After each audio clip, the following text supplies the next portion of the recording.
Under normal circumstances, I would have gone ahead and mounted this cabinet first before doing the end cabinet. You really want to walk down the line with them. But I already had my strip of wood here that gave me this reference point, and it made it easy to put it up here. And then I wanted to build this cabinet. So that's what I did. I just went the other way around. A couple of things I have to do to this modified cabinet in order to mount it to the wall. First thing I'm going to have to do is cut out my hole right here for the vent to come through. The other is I'm going to drill a hole in the back part to match this hole so the electrician can pull it through. And I don't know if he's going to put in a pop-in box or if he's going to want to hardwire it. So we're going to leave that hole alone for right now, and he'll tell me what he wants to do. I can always cut the hole after and put a pop-in box there for him. I just take a piece of scribe, which sits flush with the side here, and that'll make up for it. So I set that scribe there, and now I have a reference point to go off of. I'm going to get my measurement from the side, which is 12.5, and from the top, which is 33.5. I write it on the wall so I can go back and look at it. I mark the center of the pipe. Now I can put my square up against it, and I'll get my center right here. I take my level, and I'll get this perfectly level and run my line down. Now, I'm going to take my measurement from this line over. And it's 17.25. So I need 33.5 down. So set it at 33.5 inches. And I'll mark a line. Now I need 12.5 across. So I set it at 12.5, lock it in place. That's my center. This hole is centered from the side, but it's not centered from the back. It's close to the back wall because the rigid pipe that comes from the ceiling is real close to the wall, and I don't want the plumber to fight with this trying to get it in. So I made it a little bit bigger than 6 inches. I have 6.5 inches here. This is the bottom of the cabinet. So I'm going to go ahead and make this cutout. And when I do that, I'll pre-drill a hole to give me a starting point for my jigsaw.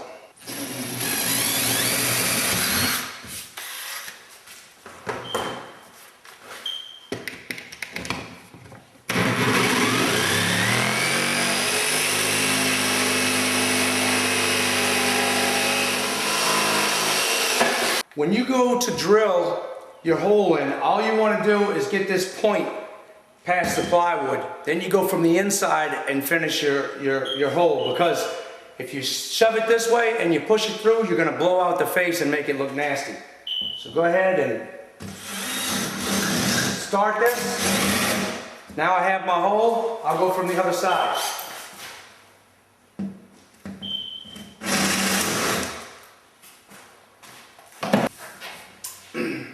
Now I'm ready to go ahead and mount this cabinet. I have a small hole there, and these might have a hard time fitting through it. So go ahead and take one of your wires and pull back a little bit. And that way they're in line with each other and you can slide them through the hole real easily.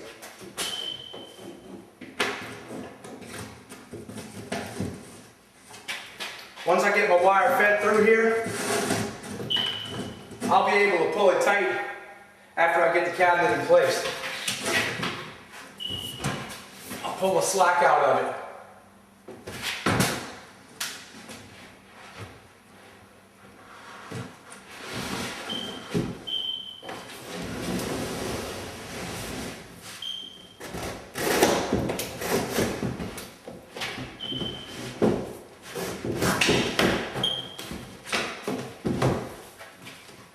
Once it's up there, I already have my holes ready because I marked off my studs.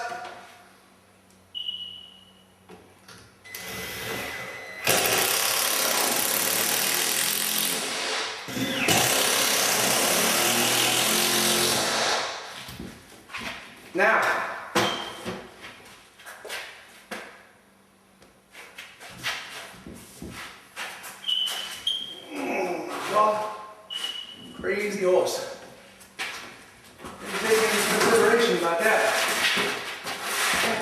at the bottom, but it could fall forward without me putting pressure on it. So I'll hold it in place, and then now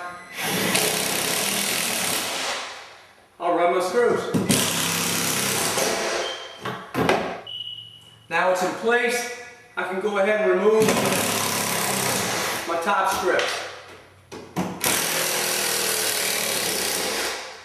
Because I know my cabinet's sitting level up here. The cabinets are mounted to the wall. This is the point where you're going to go ahead and shim and make sure everything is perfectly level. I put a level on it every time I put the cabinet on the wall and I take a look at it. And if it's close, I'm fine. Because I know I'm going to come back and fine tune it with my shims. All I have to do is back those screws out a little bit on the top if I need to do it from the top. Put the shim in and snug it up. You want these level, and especially when you have beadboard on the side where you have a little reference line, you have to have those perfect with each other or you'll have a line that's very obvious.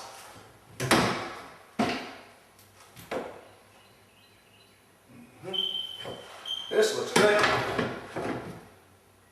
This one needs to scoot a little bit.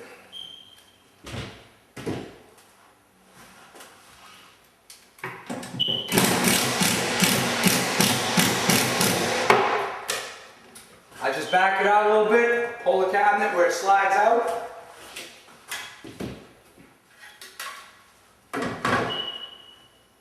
Set my level on it.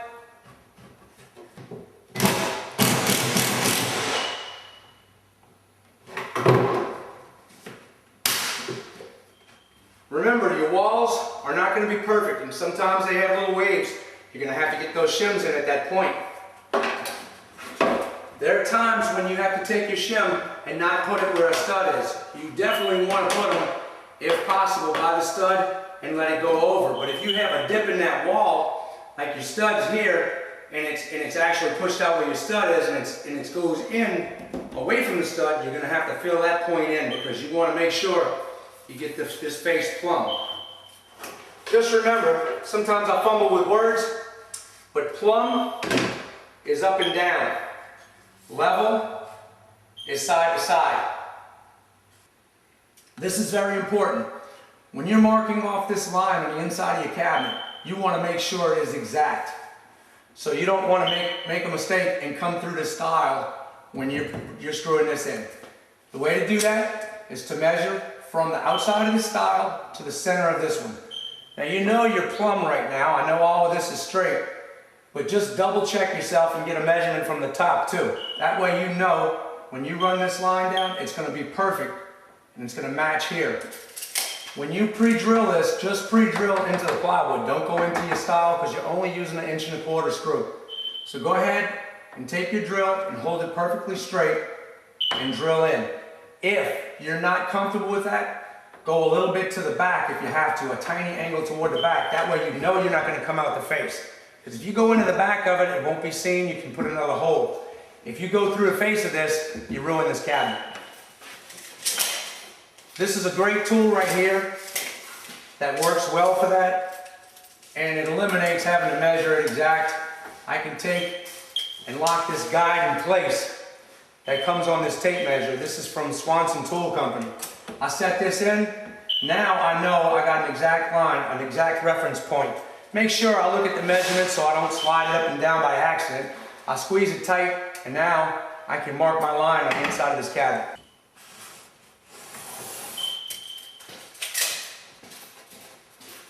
Remember to make sure you don't go past the bottom here, so you know your last screw is going to go here and you don't need to put one up here.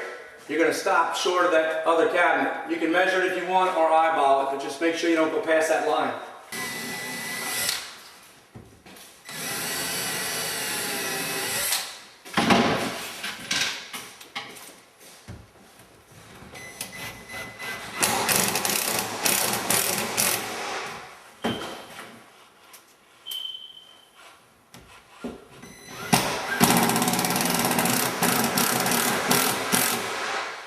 Even though I know that line's right there and it's lining up, I watch the face as I'm screwing and I don't just zip it in. I slowly put it in to make sure I'm in the right spot. You never know if you have a bad day and you make a mistake. You don't want to make it on this.